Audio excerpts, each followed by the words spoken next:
Hello everyone. In this video, we'll take up the next part of the chapter, that is anatomy of the dicot leaf and the monocot leaf. And to start with, we'll take up the anatomy of dicot leaf. We'll first write down a few important points about the dicot leaf and then we'll move on to the structure. Dicot leaf, it is also called as dorsiventral leaf. Dicot leaf is a dorsiventral leaf. What do you mean by dorsiventral? Dorsiventral is something which has two different surfaces. For example, let's take example of humans only. Humans, we look different from when we see from the front we look different, and from back we look different, isn't it? So our both surfaces are different, so we are called as dorsiventral. Similarly, the dicot leaves also, they have two different surfaces. The distribution of the cells is quite different on the upper surface and the lower surface. Hence, the leaf is called as an dorsiventral leaf. Then, second important point about the dicot leaf. Unequal number of stomata. Unequal number of stomata on both the sides. On both the sides. So, lower surface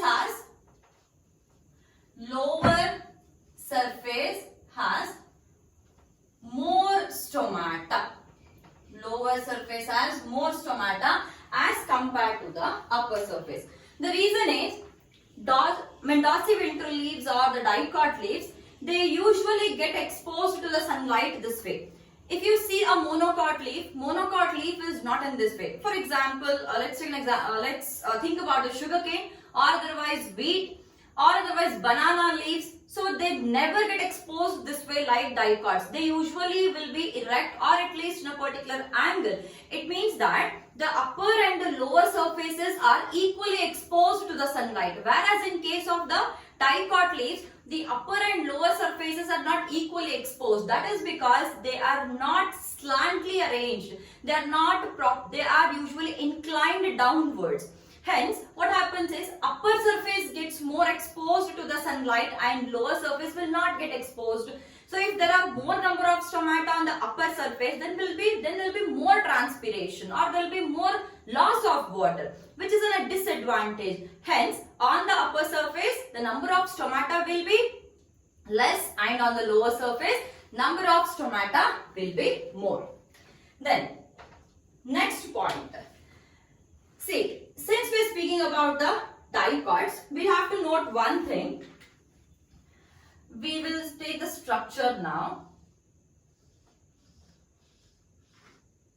Uppermost or the outermost layer is the epidermis, and then we have the lower epidermis also.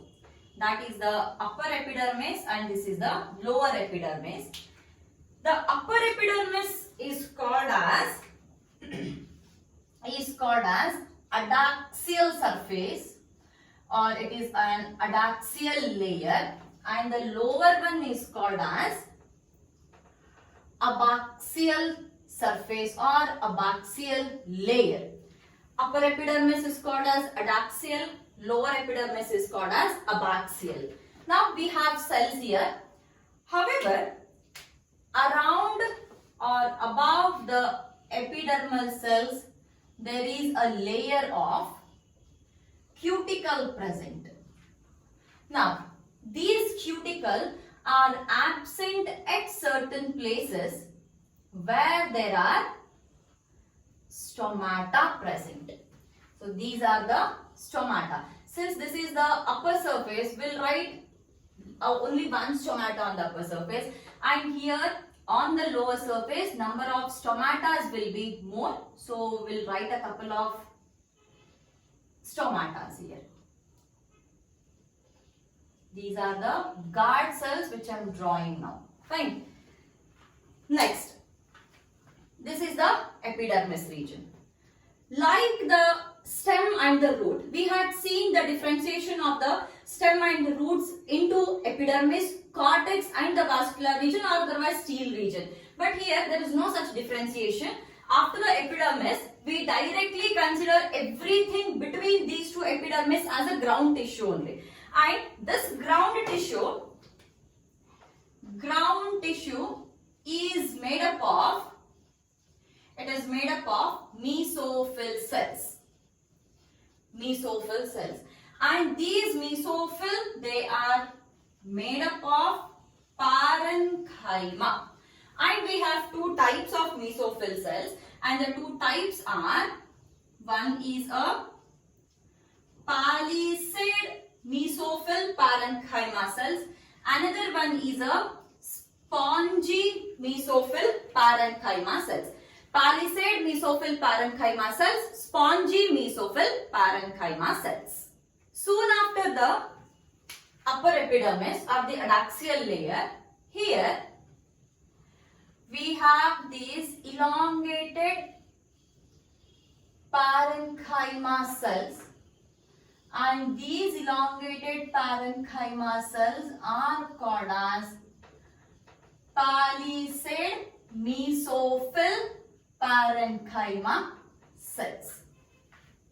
Now, palisade mesophyll parenchyma cells, they have got the chloroplast present at the edges of the cells. One thing which I have to remember here is, they have asked a question why the chloroplast is present at the edges of the mesophyll cells. What is the reason? Why not they are present on the inner sides of the mesophyll? Why particularly they are present on the outers or the peripheral regions of these palisade mesophyll cells? The reason is, see, inside if they are present, they will be enclosed in the cytoplasm. If they are enclosed in cytoplasm, it will be quite difficult for the absorption of light. Hence, they are present on the periphery or on the edges of the mesophyll cells, so that absorption of light becomes easier. Okay. The reason is, for the proper absorption of the light, the chloroplasts are present on the peripheries or outer margins of the mesophyll cells. This layer is a palisade mesophyll parenchyma cell. Soon after the palisade mesophyll parenchyma cell, next we have the spongy parenchyma cell. But before spongy parenchyma cell, we'll also write one more important layer here, that is the vascular bundle. The structure I am drawing here is a vascular bundle. Inside the vascular bundle, we have the xylem present. Xylem, and then this is all the phloem present. Now, very important guys, because this is not there in the stem and root. See here, there is a sheath which is made up of the sclerenchyma. This sheath which is made up of sclerenchyma, which is covering or which is surrounding the vascular bundle, is called as bundle sheath. Bundle sheath, which is sclerenchymatous. Which is sclerenchymatous. One thing which you have to remember again now for the need. Now, they may ask, inner layers of the bundle sheath is made up of.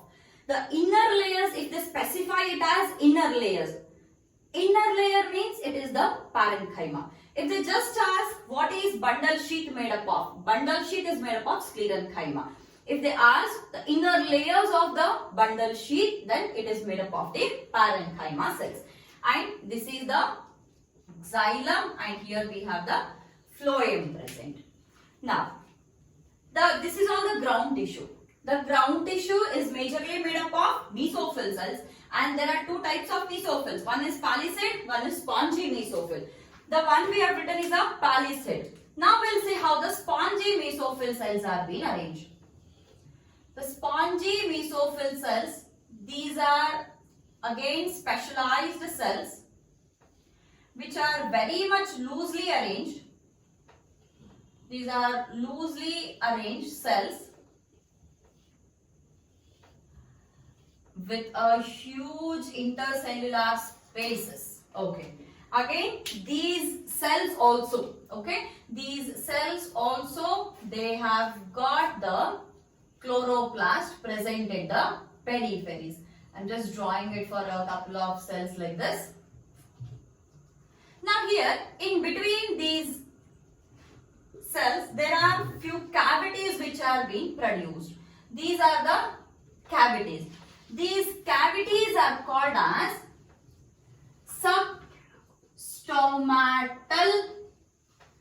substomatal cavities. These cavities are called as substomatal cavities. What is the use of these substomatal cavities? See, what happens is during the transpiration, the water is being lost in the form of the vapor, right? Where is the water converted into the vapor? The water is converted into the vapor in these substomatal cavities. How is it converted? See, now what happens?